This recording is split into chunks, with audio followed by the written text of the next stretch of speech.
I call the honourable member Ian McKelvey. Thank you, Mr Speaker. This vexing issue has been before the Regulations Review Committee for the entire time that I've been part of this House, which is a bit over a year now. Certainly, obviously, as the previous Speaker alluded to, it has been before the Regulations Review Committee since around 2010. Before I make a few comments on that, I do want to comment on a couple of issues that Raymond Ho raised, because I think that Sir William Seo raised, because I think they need some addressing. And one could be depressed by the current cricket score, but certainly you could have been definitely depressed by the first minute or so of his speech. He clearly lost his way, as the policies of this government will almost certainly provide more and better paid jobs for people, and certainly for plumbers, gasfitters and drain layers in New Zealand.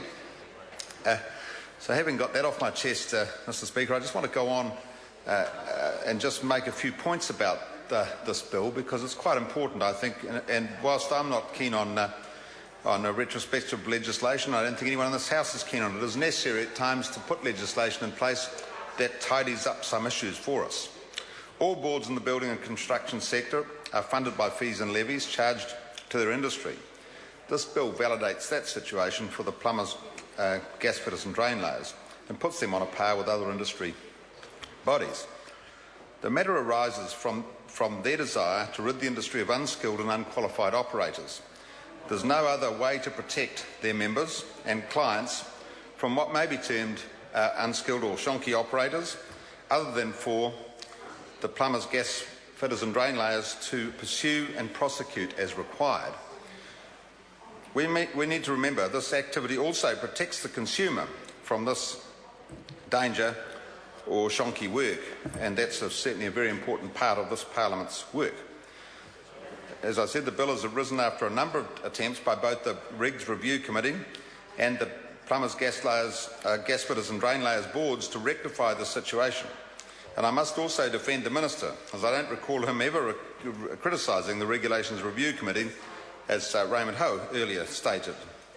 Mr Speaker, this is a pragmatic approach to a problem that was clearly an error in the earlier drafting of the Act, both in 2000 and 2006.